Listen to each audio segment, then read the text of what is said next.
வணக்கம் ஃப்ரெண்ட்ஸ். சிறகடிக்க சீரியலில் என்ன எபிசோடில் என்ன நடக்குதுன்னு பார்க்கலாம் வாங்க. சத்யா டிகிரி கம்ப்ளீட் பண்ணதுக்காக முத்து அவங்க வீட்டு மாடியிலேயே ஒரு விருந்துக்கு ஏற்பாடு பண்ணியிருப்பாரு. அதில் சாப்பிட வந்த அவங்க ஹவுஸ் ஓனரும் ரொம்பவே நல்லா இருக்குன்னு பாராட்டிட்டு சீதாவோட கல்யாணத்தை பற்றி பேசுகிறாங்க. எல்லா விஷயத்துலையும் நீ ரொம்ப நல்ல பையனாக இருக்க முத்து, ஆனால் சீதாவோட கல்யாண விஷயத்தில் மட்டும் நீ அடம் பிடிக்கிற, உன் மனசை மாற்றிக்கலாம் இல்லைன்னு சொல்கிறாங்க. சார், குழந்தைகிட்ட கத்தியை கொடுத்தா கூட தான் அதை வச்சு விளையாடும், அதுக்காக கத்தியை கொடுப்போமா அப்படின்னு முத்து கேட்க, நீ சொல்கிறது எல்லாம் வாஸ்தவம் தான்ப்பா, ஆனால் கொஞ்சம் யோசிச்சு பாரு. இந்த காலத்தில் வீட்டில் ஒத்துக்கலைன்னா லவ் பண்ணுறவங்க ஓடி போய் கல்யாணம் பண்ணிக்கிறாங்கல்ல. எனக்கு தெரிஞ்சவரோட பொண்ணு கூட வீட்டுக்கு தெரியாமையே போய் கல்யாணம் பண்ணிக்கிட்டாங்க. இதெல்லாம் ஊரில் சகஜமாக நடக்கிறது தானேப்பா அப்படின்னு ஹவுஸ் ஓனர் சொல்லிட்டு இருக்க. சார், மற்ற பொண்ணுங்க எப்படி வேணா இருக்கலாம், ஆனால் என் வீட்டு பொண்ணு அப்படி கிடையாது. கோல்டு தங்கமான பொண்ணுங்க சார். அது எனக்கு பிடிக்கலன்னு சொன்ன ஒரே காரணத்துக்காக அவனை நேரில் போய் பார்த்துட்டு வேணான்னு சொல்லிட்டு வந்தவங்க சார். அவ எங்க வீட்டு பொண்ணு எப்பவுமே அப்படி பண்ணாதுங்க சார் அப்படிங்கிற முத்து திரும்பாமலே சீதா இங்க வான்னு கத்துறாரு. சீதாவும் கையில இருக்க பக்கெட் அங்க வச்சுட்டு ஓடி வர்றாங்க. இலவச இணைப்பா அவங்க அம்மாவும் வந்து நிக்கிறாங்க. மாமா அப்படின்னு சீதா வந்து நிக்க, சாருக்கு சரியா புரியல. நீ சொல்லு, நான் நல்ல மாப்பிள்ளையா பார்த்து உனக்கு கல்யாணம் பண்ணி வைப்பேன்னு உனக்கு நம்பிக்கை இருக்குல்ல? நான் பார்க்குற மாப்பிள்ளையை தானே நீ கட்டிக்குவ அப்படின்னு முத்து அழுத்தம் திருத்தமாக கேட்க, சீதா கொஞ்சம் முன்னாடி நடந்து முடிஞ்ச கல்யாணத்தை பற்றியே நினச்சிட்டு இருக்காங்க. சீதா அமைதியாகவே நிற்க, அதெல்லாம் கண்டுக்காம இவருக்கு தெரிஞ்ச பொண்ணு வீட்டை விட்டு ஓடி போய் யாருக்கும் தெரியாமல் கல்யாணம் பண்ணிக்கிச்சான். அது ஏதோ குடும்பத்தை மதிக்காத பொண்ணாக இருக்கும். நீ அப்படி இல்லைன்னு சொல்லு சீதா அப்படின்னு முத்து கேட்க, சீதா அமைதியாகவே இருக்காங்க. சீதாவை திரும்பி பார்க்குற முத்து, நீ ஏன் கண் கலங்குற அப்படின்னு கேட்க, உடனே ஏங்க நீங்கள் அவளை பற்றி பெருமையாக சொன்னீங்கல்ல, அதுதான் அந்த சந்தோஷந்தாங்கிறாங்க மீனா. ஆமாம், நம்ம வீட்டு பொண்ணை நாம தானே பெருமையாக பேசணும் சார். எங்கள் வீட்டு பொண்ணெல்லாம் எப்போவுமே அப்படி செய்யாதுங்க சார் அப்படின்னு முத்து சொல்ல, சீதா நல்ல பொண்ணு தான்ப்பா, இருந்தாலும் அதை அப்படின்னு அவர் ஏதோ சொல்ல வர. சார், அதெல்லாம் நான் பார்த்துக்கிறேங்க சார், நல்ல மாப்பிள்ளைய பார்த்து நான் கட்டி வைப்பேன். சீதா நீ சொல்லு சீதா, மாமா பார்க்குற மாப்பிள்ளையை தான் கட்டிக்குவேன்னு சொல்லு சீதா அப்படின்னு சீதா வாயாலேயே சொல்ல வைக்கணும்னு முயற்சி பண்றாரு முத்து. ஏய், மாப்பிள்ளை கேட்குறாருல, பதில் சொல்லு அப்படின்னு அவங்க அம்மாவும் தோலை சுரண்டிக்கிட்டு நிற்க, சீதா டக்குன்னு அழுகையோட கீழே போயிடுறாங்க. எல்லாரும் ஒரு நிமிஷம் என்னடா இதுன்னு பார்த்துட்டு இருக்காங்க. முத்து, நான் என்ன சொல்ல வரேன், நான் ஹவுஸ் ஓனர் ஏதோ சொல்ல வரேன். சார், நீங்கள் ஒன்றும் சொல்ல வேணாங்க சார், எங்கள் வீட்டு பொண்ணு அந்த மாதிரிலாம் பண்ண மாட்டாங்க சார், சும்மா எதையாவது பேசிகிட்டு இருக்காதீங்கன்னு பயங்கரமாக ரைஸ் ஆக ஆரம்பிக்கிறாரு. ஏங்க நீங்கள் வாங்க, நீங்கள் எதுக்கு இதெல்லாம் பேசிக்கிட்டு? அவருக்கு சீதா மேலே நம்பிக்கை இருக்குது, உங்களுக்கு எதுக்கு இந்த வேலைன்னு ஹவுஸ் ஓனர் அம்மா அவர் திட்டுறாங்க. ஐயோ, நீங்கள் எதுவும் நினச்சிக்காதீங்க அப்படின்னு சந்திரா அவங்கள்ட்ட சமாதானமாக பேசிகிட்டு இருக்க. வாங்கன்னு மீனா முத்துவோட கையை பிடிச்சி கீழே கூட்டிட்டு வர்றாங்க. அடியை விட்டு இறங்கினதுக்கு அப்புறம், இப்படி வாங்க, எதுக்கு அவங்க கிட்ட வாதம் பண்ணிட்டு இருக்கீங்கன்னு மீனா கேட்க, ஏய், நான் ஒன்னும் வாதம்லாம் பண்ணல, சீதாவை பத்தி நாம எடுத்து சொல்ல வேண்டாமா, அவ ஏதோ தெரியாம லவ் பண்ணிட்டா அப்படின்னு முத்து சொல்ல, மீனாவுக்கு டென்ஷன் ஆகுது. ஆமா, உலகத்துல யாருமே லவ் பண்ணல பாருங்க அப்படின்னு மீனாவும் சத்தம் போட, நான் ஒன்னும் அதை குறை சொல்லல, அவ லவ் பண்ண ஆளுதான் தப்பு, அதைத்தான் நான் சொல்லிட்டு இருக்கேங்கிறாரு முத்து.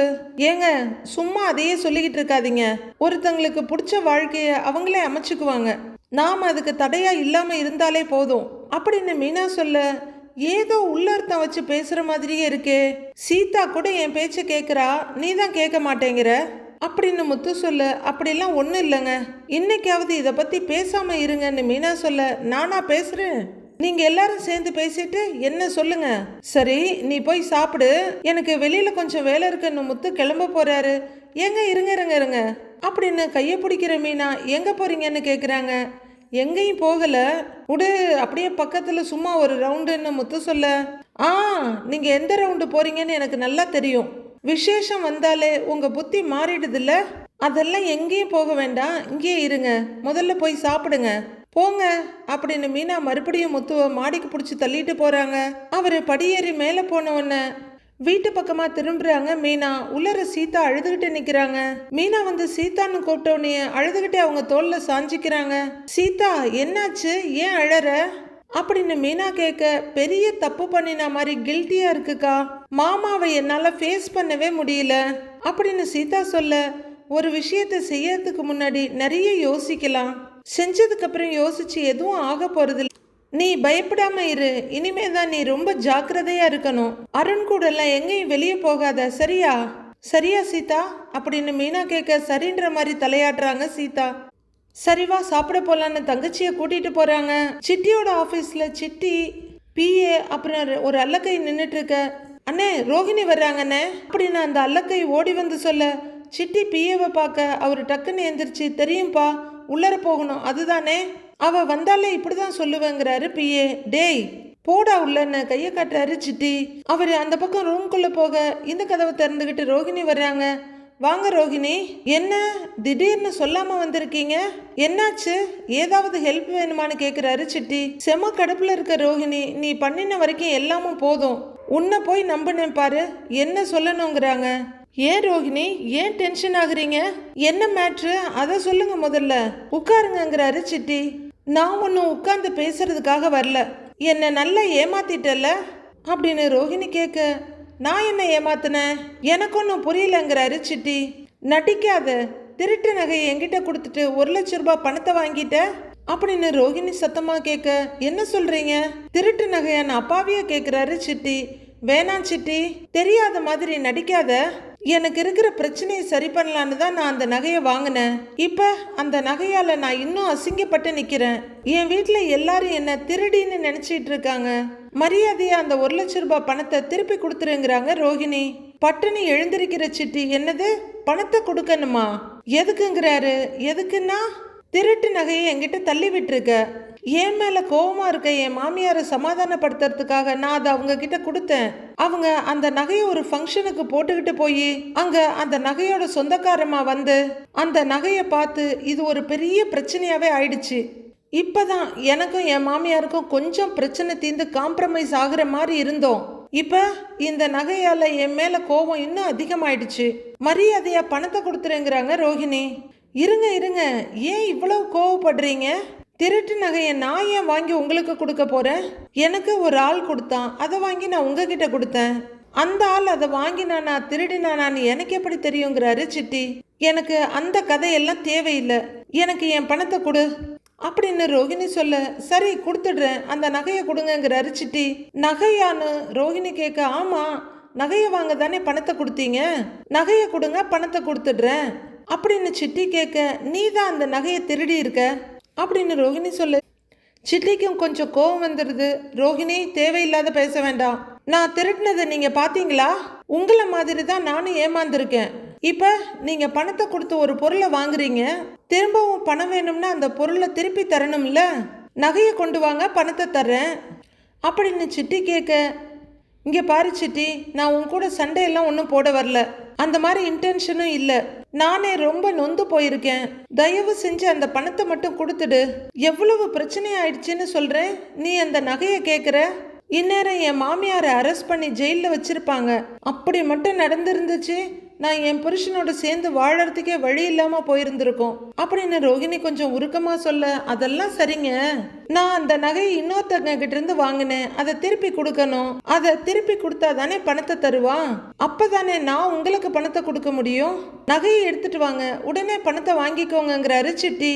அந்த நகையை அதோட சொந்தக்காரங்க வாங்கிட்டு போயிட்டாங்க அப்படின்னு ரோஹிணி கத்த, அதுக்கு நான் என்ன பண்ண முடியும், பொருள் இல்லாம பணத்தை நான் எப்படி திருப்பி தர முடியும் அப்படின்னு சிட்டி கூலா கேட்க, உன்னால இப்ப பணத்தை திருப்பி தர முடியுமா முடியாதா அப்படின்னு ரோஹிணி ரொம்பவே சத்தமா கேட்க, அதான் சொல்றேன்ல ரோஹிணி, பொருளை கொண்டு வாங்க, அடுத்த நிமிஷம் பணத்தை திருப்பி வாங்கிட்டு போங்க, புரியுதா, எதுவும் இல்லாம பணத்தை நான் கொடுத்தா எனக்கு தானே அது லாஸ் அப்படின்னு சிட்டி சொல்ல, இறங்கி வர்ற ரோஹிணி, ப்ளீஸ் சிட்டி, எனக்கு கண்டிப்பா அந்த பணம் வேணும், அது இல்லாம போனா என் மாமியார் என்னை கொஞ்சம் கொஞ்சமா டார்ச்சர் பண்ண ஆரம்பிச்சிருவாங்க, என் நிலைமையை புரிஞ்சுக்கோ ப்ளீஸ் அப்படின்னு ரோஹிணி சொல்ல, எனக்கு உங்க நிலைமை புரியுது ரோஹிணி, ஆனா நீங்களும் என் நிலைமையை புரிஞ்சுக்கோங்க, அந்த நகையை கொடுத்தாதான் என்னால பணத்தை திருப்பி தர முடியும், இல்லைன்னா எனக்கு தானே லாஸு, நானே வட்டிக்கு விடுறவன், சும்மா பணத்தை கொடுக்க முடியுமா, ஏதோ 1000 2000 உங்களுக்காக பண்ணலாம், 1,00,000ங்கிறது சும்மாவான்னு சிட்டி கேட்க, அப்ப நீ பணத்தை கொடுக்க மாட்டல்ல அப்படின்னு ரோஹிணி கேட்க, ரோஹிணி வட்டிக்கு மீட்டர் வட்டி போட்டு கொடுக்கறவன் நான், சும்மா பணத்தை தூக்கி கொடுக்க முடியுமா, அந்த அளவுக்கு நான் என்ன இழிச்சவாயனா அப்படின்னு சிட்டி சொல்ல, ஏன் தப்பு தான் சிட்டி, உன்ன மாதிரி ஒரு ஆளுக்கிட்ட நான் அந்த நகையை வாங்கி இருக்கவே கூடாது, இத்தனை நாள் பழகுனதுக்காகவாது நீ உண்மையா இருப்பேன்னு நினைச்சேன். ஆனா நீ உன் புத்தியை காட்டிட்டேன்னு சாத்தான் வேதம் ஒதுக்கிட்டு இருக்கு. இதுக்கப்புறம் நான் எதுக்காகவும் உன்கிட்ட வரமாட்டேன் அப்படின்னு கோவமா சொல்லிட்டு ரோஹிணி அங்கிருந்து போயிடுறாங்க. அவங்க போனதுமே மறைவுல இருந்து வெளியே வர்ற பியே, என்ன சிட்டி இப்படி சொல்லிட்டு போறான்னு கேட்க, போகட்டும் விடுங்க, நாளைக்கு ஏதாவது அவசியம் நான் இங்கே தான் வருவாங்கிறாரு சிட்டி. பாரு, அந்த திருட்டு நகை இவ கைக்கே போய் அதுவும் அவங்க சொந்தக்காரங்க கைக்கு கரெக்டா போய் மாட்டிக்கிச்சு, எதுவும் பிரச்சனை ஆயிடாதே அப்படின்னு பிஏ கேட்க, என்ன போலீஸ்கா போறா, அவளால எதுவும் பண்ண முடியாது அப்படின்னு சிட்டி ஜாலியா சொல்லிக்கிட்டு இருக்காரு. ரோட்டுக்கு வர்ற ரோஹிணி கோவமா நடந்துட்டு இருக்காங்க. பணம் இல்லாம போனா மனோஜோட அம்மா நம்மள சும்மா விட மாட்டாங்க. வேணா வித்யா கிட்ட கடன் கேட்டு பாப்போமா? இல்ல வேண்டாம், வித்யா கிட்ட கேட்டாலும் அவ முருகன் கிட்ட இருந்து தான் வாங்கி கொடுப்பா, முருகன் கிட்டயே கேட்டு பார்க்கலாம் அப்படின்னு நினைக்கிற ரோஹிணி ஸ்ட்ரைட்டா முருகனுக்கே கால் பண்றாங்க. ரோஹிணி எல்லாம் அட்டைப்பூச்சை விட ரொம்பவே மோசம். ஒரு நல்ல ஃப்ரெண்டு கிடைச்சோம், அவங்கள எவ்வளோ எக்ஸ்ட்ராக்ட் பண்ண முடியுமோ அவ்வளோ பண்ணிக்கிட்டே இருக்காங்க ரோஹிணி. அது மட்டும் இல்லை, அவங்க சேர்ந்தவங்களுக்கும் தொந்தரவு கொடுத்துட்டு இருக்காங்க. அப்போ ரோட்டில் பேக்கில் ஏதோ எடுத்துட்டு இருக்க முருகன் கால் வரவை எடுத்து ஹலோங்கிறாரு. நான் ரோஹிணி பேசுகிறேன்னு சொல்ல, தெரியுதுங்க சொல்லுங்க ரோஹிணிங்கிறாரு முருகன். முதல்ல நான் இப்படி கேட்குறேன்னு தப்பா எடுத்துக்காதீங்க அப்படின்னு ரோஹிணி ஆரம்பிக்க, என்ன விஷயம் சொல்லுங்கிறாரு முருகன். நீங்க ஏற்கனவே ஒரு தடவை எனக்கு ஹெல்ப் பண்ணியிருக்கீங்க, இப்ப எனக்கு அர்ஜென்ட்டா பணம் தேவைப்படுது, எனக்கு ஒரு 1 lakh கொடுத்தீங்கன்னா நான் 1 மாசத்துலயே உங்களுக்கு திருப்பி கொடுத்துட்றேங்கிறாங்க ரோஹிணி. ப்ளீஸ் எனக்கு இந்த ஒரே ஒரு ஹெல்ப் பண்ண முடியுமா அப்படின்னு ரோஹிணி கேட்க யோசிக்கிற முருகன், இருங்க ஒரு நிமிஷம் நான் உங்களுக்கு திருப்பி கூப்பிடுறேங்கிறாரு. இல்ல எனக்கு கொஞ்சம் அர்ஜென்ட்டு, கொஞ்சம் சீக்கிரமா சொல்ல முடியுமான்னு ரோஹிணி கேக்குறாங்க. அதான் ரோஹிணி, நான் ஒரு முக்கியமான இடத்துக்கு போய்கிட்டு இருக்கிறேன், நான் திரும்ப உங்களுக்கு கூப்பிடுறேங்கிறாரு முருகன். சரின்னு முகத்தை சுழிச்சிட்டு போனை வைக்கிறாங்க ரோஹிணி. நைட் ஆகுது. கிச்சன்ல இருக்க மீனா அவங்க மொபைல்ல காலையில எடுத்த கல்யாண போட்டோஸை பார்த்துக்கிட்டு இருக்காங்க. அப்போ மீனா அப்படின்னு கூப்பிட்டுக்கிட்டே முத்து வர டக்குன்னு மொபைலை கீழே வச்சிடுறாங்க. தண்ணி எடுத்துட்டு வர மறந்துட்டேன், கொஞ்சம் எடுத்துட்டு வரியான்னு கேட்க, அப்படின்னு அவங்க கிச்சனுக்கு போறாங்க. அப்படியே தூக்க கலக்கத்துல இருக்க முத்து மீனாவோட மொபைலை எடுக்க, தண்ணி எடுக்க போன மீனா இதை பார்த்துட்டு, ஏங்க போனை கொடுங்க இப்படின்னு வெடுக்குன்னு புடுங்கிக்கிறாங்க.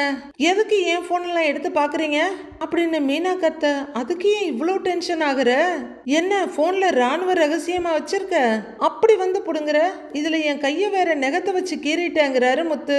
நீங்க எதுக்கு ஏன் போனெல்லாம் எடுத்து பாக்குறீங்க அப்படின்னு மீனா கத்த, ஏன் பொண்டாட்டி போனை நான் எடுத்து பாக்குறேன், இதுல என்ன இருக்கு, நீ வேணா அதோ என் போன் இருக்கு எடுத்து பாருங்கிறாரு முத்து. அதெல்லாம் வேண்டாம், யாரா இருந்தாலும் அடுத்தவங்க போனை அனுமதி இல்லாம எடுத்து பார்க்க கூடாது, அது ரொம்ப தப்புன்னு கத்துறாங்க மீனா. என்ன தப்பு, ஏதாவது தப்பா போன்ல இருந்தாதான் பயப்படணும் அப்படின்னு முத்து சொல்ல, ஓ அப்ப என்ன சந்தேகப்படுறீங்களா அப்படின்னு மீனா சண்டைக்கு ரெடியாக, சோ அதெல்லாம் ஒன்றும் இல்லை, ஆனா நீ எதுக்கு ஃபோன் எடுத்ததுக்கு இவ்வளோ கோவப்படுற முதல்ல அப்படின்னு முத்து கேட்க, பூ டெக்கரேஷனுக்கு ரெடி பண்ணி ஃபோட்டோலாம் எடுத்து வச்சிருந்தேன், நீங்க பாட்டுக்கு அதெல்லாம் அழிச்சிட்டீங்கன்னா அப்படின்னு மீனா சொல்ல, ஒரு மாதிரியா பார்த்துட்டு, அந்த அளவுக்கு என்ன எனக்கு அறிவில்லையா, சரி என்ன மாடல் காட்டு அப்படின்னு அவங்க சொன்னதையே அவங்களுக்கு ஆப்பா திருப்புறாரு முத்து. அதெல்லாம் இன்னும் முழுசா முடிக்கல, முடிச்சிட்டு காட்டுறேன், போய் படுத்து தூங்குங்க அப்படிங்கிற மீனா கையில மொபைல் எடுத்துக்கிட்டே கிச்சனுக்கு போறாங்க. புதுசா என்னென்னமோ சொல்றா அப்படிங்கிற முத்து கட்டில்ல போய் படுத்துட, கிச்சனுக்கு வர்ற மீனா முதல்ல போட்டோவெல்லாம் டெலீட் பண்ணணும் அப்படின்னு கேலரிக்குள்ள போய் எல்லாத்தையும் டெலீட் பண்ணிட்டு இருக்காங்க. முத்து படுத்திருக்காரு, ஆனால் அவருக்கு தூக்கம் வரல. மீனா வந்து படுத்துட்டாங்க. டேய் முத்து, உனக்கு எதுக்குடா இந்த தேவையில்லாத வேலை, உன் பொண்டாட்டியோட தங்கச்சி எப்படி போனா உனக்கு என்ன அப்படின்னு யோசிச்சுட்டு இருக்காரு. உன் புருஷன் உன் தங்கச்சிக்காக தானே சொல்றாரு, ஏதோ கட்டி கொடுத்து முடிச்சா போதும்னு நினைக்கல, உன் அப்பா இருந்திருந்தா எப்படிலாம் பண்ணுவாரோ அதே மாதிரி தானே இவரும் யோசிக்கிறாரு, அவர் யோசிக்கிறதுல ஒன்றும் தப்பு இல்லைல்ல அப்படின்னு மீனாவோட மனசாட்சி அவங்க கூட பேசிக்கிட்டு இருக்கு. ஆசை 60 நாள், மோகம் 30 நாள்னு சொல்லுவாங்க. இப்பெல்லாம் அவ்வளோ நாள் கூட யாரும் இருக்கிறது இல்ல. கல்யாணம் பண்ற வரைக்கும் வெரைட்டி லவ் பண்ணுவாங்க. கல்யாணம் ஆனதுக்கு அப்புறம் 6 மாசத்துல கோர்ட்ல வந்து நிற்பாங்க. அப்படிலாம் நடந்துடக்கூடாதுன்னு தான் நாம சொல்றோம் அப்படின்னு முத்து யோசிச்சுட்டு இருக்காரு. உன் புருஷனுக்கு அருண் மேல கோவம், அதனால அந்த அருணை கல்யாணம் பண்ண வேணான்னு சொல்றாரு அப்படின்னு மீனா யோசிச்சுட்டு இருக்க. உனக்கு எதுக்குடா அந்த அருண் மேல கோவம்? அவனுக்கும் உனக்கும் என்ன ஜென்ம பகையா? அவன் கேரக்டர் சரியில்லை, அதுதான் நாம சொல்றோம், அதுக்கு கோச்சிக்கிறா அப்படின்னு முத்து யோசிச்சுட்டு இருக்க. ஆனாலும் நீ பாவம்தான் மீனா. ஒரு பக்கம் உன் தங்கச்சி ஆசைப்படுற வாழ்க்கை, இன்னொரு பக்கம் உன் புருஷனோட கோவம், ரெண்டுக்கும் நடுவுல மாட்டிக்கிட்டு நீ தான் கஷ்டப்படுறன்னு அவங்க யோசிச்சுட்டு இருக்காங்க. பாவம் தான்டா நீ. பொண்டாட்டியோட தங்கச்சி வாழ்க்கை நல்லா இருக்கணும்னு நீ ஆசைப்படுற, ஆனா உன் பொண்டாட்டி நீ சொல்ற பேச்சையே கேட்க மாட்டேங்கிறா. நீ மட்டும் என்ன பண்ணுவ சொல்லு அப்படின்னு அவரே அவருக்குள்ள பேசிக்கிறாரு. ரெண்டு பேரும் ஒருத்தருக்கு ஒருத்தர் முதுகு காட்டி படுத்துட்டு இருக்காங்க. ஒரு வழியா ரெண்டு பேரும் யோசிச்சு முடிச்சு திரும்ப ரெண்டு பேரும் ஒரே நேரத்துல திரும்புறாங்க. அப்படியே குட்டிச்சாத்தானுங்க மாதிரி அந்த இருட்டுல ரெண்டு எழுந்து உட்கார்றாங்க. மீனா, நம்ம ரெண்டு பேருமே சீதாவோட வாழ்க்கை நல்லா இருக்கணும்னு தான் நினைக்கிறோன்னு முத்து ஆரம்பிக்க, ஆமாங்க, அதை தான் நானும் நினைச்சுக்கிட்டு இருந்தேன். அவ கல்யாணம் நல்லபடியா நடக்கணும், அவ வாழ்க்கையில சந்தோஷமா இருக்கணும், அவளை கல்யாணம் பண்ணிக்க போறவரு அவளை நல்லபடியா பாத்துக்கணும் அப்படின்னு மீனா அடுக்கிக்கிட்டே போக, அதுக்கு தான் நான் சொல்றேன், சீதாவை அருணுக்கு கல்யாணம் பண்ணி வைக்க கூடாதுன்னு. நீ சொன்னதெல்லாம் நடக்கணும்னா வேற ஒரு நல்ல பையனுக்கு சீதாவை கட்டி கொடுக்கணுங்கிறாரு முத்து. டென்ஷன் ஆகுற மீனா, உங்களெல்லாம் மாத்தவே முடியாது அப்படின்னு மூஞ்சுக்கு நேரா கையை நீட்டி சொல்லிட்டு திரும்பி படுத்துக்கிறாங்க. மாற வேண்டியது நான் இல்ல, நீதான். ஒரு நாள் மாறிதானே ஆகணும், பாத்துக்கிறேன் அப்படின்னு அவரும் அவங்களுக்கு முதுக காட்டி படுத்துக்கிறாரு. மீனாவோட அம்மா பாயை தலைவாணியெல்லாம் எடுத்து போட சீதா அப்படியே உட்கார்ந்துருக்காங்க. அவங்க மைண்டுக்குள்ள காலையில நடந்த கல்யாணம் தான் திரும்ப திரும்ப வருது. சந்தோஷமா மாலையை போட்டுக்கிட்டது, அடுத்த லெட்ஜர்ல சைன் பண்ணது, நிம்மதியா ஒருத்தர் ஒருத்தர் பார்த்து சிரிச்சது அப்படின்னு யோசிச்சுட்டே உட்கார்ந்துருக்காங்க. அருண் வீட்டுல ரெண்டு கையையும் தலைக்கு பின்னாடி கட்டிக்கிட்டு கட்டில உட்கார்ந்துருக்க அருணும் இதையே தான் நினைச்சு பார்த்துட்டு இருக்காரு. கையில இருந்த மொபைல கொஞ்சம் தள்ளி வச்சுட்டு கட்டில குறுக்குல படுத்துக்கிட்டு உரை பண்ணி உருகுது நானே அப்படின்னு சீலிங்க பார்த்து தனக்கு தானே சிரிச்சிட்டு இருக்காரு அருண். அருமையான மெலோடி சாங் பேக்ரவுண்ட்ல ஓடிட்டு இருக்க அருண் ரொம்ப கியூட்டா சிரிச்சுட்டு படுத்துட்டு இருக்காரு. இங்க பாயில படுத்திருக்க மீனாவும் அதே மாதிரி ஏதோ யோசிச்சுக்கிட்டு முகத்துல சின்ன சிரிப்போட படுத்திருக்காங்க. மருகுதுன்னு இவங்க பேக்ரவுண்ட்லயும் ஒரு மியூசிக் ஓடிட்டு இருக்கு. ரெண்டு பேரும் லவ் பண்ணப்ப இருந்ததை விட சந்தோஷமா நிம்மதியா அப்படியே புரண்டு படுத்துக்கிட்டு இருக்காங்க. ரெண்டு பேருமே ரொம்ப அழகான சந்தோஷமான நினைவுகள்ல மூழ்கி இருக்காங்க. தூங்காம அந்த நினைவுகளோடைய புரண்டு படுத்துட்டு இருக்காங்க. விஜயா வீட்டுல ரோஹிணி அவங்க ரூம்குள்ள வந்து பெட்ஷீட்டை கையில எடுக்க கட்டல்ல உட்கார்ந்துருக்க மனோஜ் என்ன பண்றேன்னு கேக்குறாரு. தூங்க போறேன்னு ரோஹிணி சொல்ல, வேணா ரோஹிணி, நீ கட்டில்ல படுக்காத அப்படின்னு மனோஜ் சொல்ல, ஏன் என்னாச்சுன்னு கேக்குறாங்க ரோஹிணி. அதான் அம்மா சொன்னாங்கல்லன்னு மனோஜ் சொல்ல, என்ன சொன்னாங்க அப்படின்னு ரோஹிணி கேட்க, அந்த பணத்தை செட்டில் பண்ணதுக்கு அப்புறம் தான் அப்படின்னு மனோஜ் இழுக்க, என்ன மனோஜ் நீ இப்படி இருக்கிற, அம்மா பேச்ச கேளு, அது தப்புன்னு சொல்லல, ஆனா எது நியாயமோ அதை தான் செய்யணும். உன்னையும் என்னையும் பிரிக்க பாக்குறாங்க, ஆனா நீ அதுக்கு சப்போர்ட் பண்ணிக்கிட்டு இருக்கிற அப்படின்னு ரோஹிணி சொல்ல, அப்படி இல்ல, அம்மா தானே சொன்னாங்க, அதுக்காக தான் சொன்னேங்கிறாரு மனோஜ். நீயே அவங்க பிரிக்க பாக்குறாங்கன்னு நினைக்கிற அப்படின்னு மனோஜ் கேட்க, அப்படி இல்லை மனோஜ், இது எனக்கு ரொம்ப டூ மச்சா தெரியுது, இப்படி ஒரு கொடுமையை அனுபவிக்கணுமான்னு எனக்கு தோணுது. உங்க அம்மா தான் சொல்றாங்கன்னா நீயே அதெல்லாம் கேட்டுக்கிட்டு என்கிட்ட இப்படி பேசுற. ஹஸ்பண்ட் அண்ட் ஒய்ஃபுக்குள்ள பெட்ரூம் வரைக்குமா வந்து அவங்க என்ன பண்ணணும் பண்ணக்கூடாதுன்னு முடிவு பண்ணுவாங்க. ரொம்ப கேவலமா இருக்கு மனோஜ், ஏன் உன் புத்தி இப்படி போகுதோ அப்படின்னு ரோஹிணி சலிச்சுக்க, இப்ப நீ ஏன் இவ்வளவு டென்ஷன் ஆகுற, நான் எதுக்கு சொல்றேன் நான் மனோஜ் சொல்லிட்டு இருக்க, நீ எதுக்கும் சொல்ல தேவையில்லை. இதோ பாரு, நான் ஒன்னும் திருட்டு நகைய பணம் கொடுத்து வாங்கிடல, அதை வாங்கிட்டு வந்து உங்க அம்மா கிட்ட தானே கொடுத்தேன், அவங்க சந்தோஷப்படுவாங்கன்னு தான் அதை கொடுத்தேன். ஏன் நேரம் அது திருட்டு நகையா போயிடுச்சு, நான் என்ன தெரிஞ்சா திருட்டு நகையை அவங்களுக்கு வாங்கிட்டு வந்து கொடுப்பேன், நீ சொல்லு, இப்ப அதுக்கு பதிலா பணம் கொடுன்னு வந்து கேக்குறாங்க அப்படின்னு ரோஹிணி சொல்ல, நகையை வாங்கின இடத்துல கேட்க வேண்டியதானேங்கிறாரு மனோஜ். நான் என்ன கேட்காமல இருப்பேன், போய் கேட்டேன், அவன் நகையை திருப்பி கொடுன்னு சொல்றான். அது திருட்டு நகைன்னு சொன்னா எந்த நகையா இருந்தாலும் பரவாயில்ல, ஃபர்ஸ்ட் நகையை கொடுத்துட்டு அப்புறம் பணத்தை வாங்கிக்கோன்னு சொல்றான். நான் போய் உங்க அம்மா கிட்ட நகை வேணும்னு கேட்க முடியுமா அப்படின்னு கோவமா கையில இருக்க பெட்ஷீட்டை வீசி எறிறாங்க ரோஹிணி. மனோஜ் திக்குன்னு பார்க்க, சரி உங்க அம்மா என்ன பண்ணிருக்கணும், பார்ட்டில நகையை கொடுக்காம என் மருமக மூலமா வந்த நகை அத அவகிட்ட கொடுத்துடுறேன், அப்புறம் நீங்க வாங்கிக்கோங்கன்னு சொல்லி இருக்கணும்ல, நீயே உங்க அம்மா கிட்ட இத பத்தி கேட்க மாட்டேங்கிற அப்படின்னு ரோஹிணி கேட்க, அப்பாவி மனோஜ், அப்படி கேட்டா அம்மா எங்கிட்ட தானே கோவப்படுவாங்க அப்படின்னு சொல்ல நொந்து போற ரோஹிணி, மனோஜ் நான் உன்னையும் உங்க அம்மாவையும் பிரிக்கணும்னு நினைக்கல. உன்னை நியாயத்தை தான் கேட்க சொல்றேன். ஆனா உங்க அம்மா நம்மளை பிரிக்கணும்னு நினைக்கிறாங்க அப்படின்னு ரோகிணி சொல்ல, அப்படிலாம் ஒன்றும் இல்லை, அந்த நகையால் அவங்களுக்கு பெரிய இன்சல்ட் ஆயிடுச்சு, அந்த கோவத்தில் இருக்காங்க. சரி அதை விடு, இப்போ பணத்துக்கு என்ன பண்ண போற அப்படின்னு மனோஜ் கேட்க, ஏற்பாடு பண்ணிக்கிட்டு தான் இருக்கேன், கண்டிப்பாக அவங்க கிட்ட கொடுத்துடுவேன். ஆனால் இதெல்லாம் நியாயமே இல்லை மனோஜ் அப்படின்னு ரோகிணி சொல்ல, எதுன்னு மனோஜ் கேட்குறாரு. அவங்க பணம் கொடுத்து அந்த பணத்தில் நகையை வாங்கி கொடுத்துருந்தேன்னா அதை திருப்பி கேட்குறதுல நியாயம் இருக்கு. நான் பணம் கொடுத்து அதை வாங்கிட்டு வந்தேன், அதுக்கு எதுக்கு நான் உங்க அம்மாவுக்கு பணத்தை கொடுக்கணும்? இருந்தாலும் நான் பணத்தை கொடுக்கறேன்னு தானே சொல்றேன்.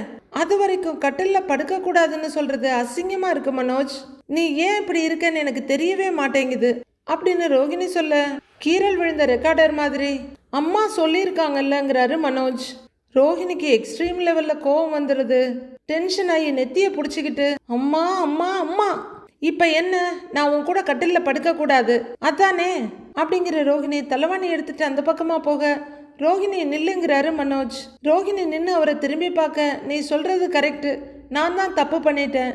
பெட்ரூம்ங்கிறது நம்ம பர்சனல் ஸ்பேஸ், அதுல எப்படி இருக்கணும்னு நாம தான் டிசைட் பண்ணணும், நீ கட்டிலேயே படு அப்படின்னு மனோஜ் சொல்ல, அட ஆச்சரியமே அப்படின்னு சந்தோஷமா பார்க்குற ரோஹிணி அவர் பக்கத்துல வந்து நின்று, நிஜமா தான் சொல்றியான்னு கேக்குறாங்க. ஆமா, நீ கட்டிலேயே படுத்துக்கோ அப்படிங்கிற மனோஜ் எழுந்து பாய தரையில விரிக்கிறாரு. நான் கீழே படுத்துக்கிறேன் அப்படின்னு தலைவணி எடுத்துக்கிட்டு தரையில உட்கார, உன்னை எல்லாம் யாராலையும் அசைக்கவே முடியாதுடான்னு நினைக்கிற ரோஹிணி கட்டில சமணம் போட்டு உட்காடுறாங்க. நீ படுத்துக்கோன்னு மனோஜ் சொல்ல, இதுக்கும் முதல்ல நீ சொன்னதுக்கும் எந்த பெரிய வித்தியாசமும் இல்லை, நீ எல்லாம் திருந்தவே மாட்ட. ஆனா ஒண்ணு மனோஜ், சில மாமியாருங்க மருமகள்களை நல்லா திட்டுவாங்க, வேலை ஒழுங்கா செய்யறதில்ல சமைக்கிறதில்லன்னுலாம் சொல்லுவாங்க, அதெல்லாம் கூட பொறுத்துக்கலாம். ஆனா இந்த மாதிரி பண்றத எந்த பொண்ணாலையும் பொறுத்துக்க முடியாது. சரியான அடிமை வாழ்க்கையா இருக்கு ச்சே அப்படின்னு ரோஹிணி கத்திட்டு இருக்க, கரெக்டா கதவை திறந்து ரூமை விட்டு வெளியே வர்ற விஜயா இதை கேக்குறாங்க. யார அடிமைங்கிறா இவ அப்படின்னு கேட்டுக்கிட்டே, மனோஜ் மனோஜ் அப்படின்னு விஜயா கதவை திறக்க, அங்க மனோஜ் கீழே பாயில உட்கார்ந்துருக்க, ரோஹிணி பெட்ல உட்கார்ந்துருக்காங்க. அவ்வளவுதான், அவங்களுக்கு வெறி ஏறிட்டு இருக்கு. உள்ளர வந்து என்னடா இது அப்படின்னு கேட்க, என்னம்மாங்கிறாரு மனோஜ். நீ எதுக்குடா கீழே படுத்திருக்க அப்படின்னு விஜயா மிரட்டலா கேட்க, இல்லம்மா அது அது நான் அப்படின்னு மனோஜ் உளறிக்கிட்டு இருக்க, கட்டில்ல நீ படுக்காம அவளை படுக்க வச்சிருக்க, அவ உன்னை படுக்க சொன்னாளா அப்படின்னு விஜயா கேட்க, இல்லம்மா நான் தான் அப்படின்னு மனோஜ் அடுத்து என்ன சொல்றதுன்னு முழிக்க, ஆண்டி நீங்க பண்றது அப்படின்னு ரோஹிணி ஆரம்பிக்க, என்னடி நான் பண்றது, நீ செஞ்ச காரியத்துக்கெல்லாம் இதெல்லாம் ஒண்ணுமே இல்ல, பெரிய கோடீஸ்வரின்னு சொல்லி என்னை எப்படிலாம் ஏமாத்தின, இப்ப திருட்டு நகையை கொண்டு வந்து கொடுத்து என்னை அசிங்கப்படுத்தின அப்படின்னு விஜயா கத்த, ஆண்டி நான் தெரியாமங்கிறாங்க ரோஹிணி. ஏய் பொய் சொல்லாதடி.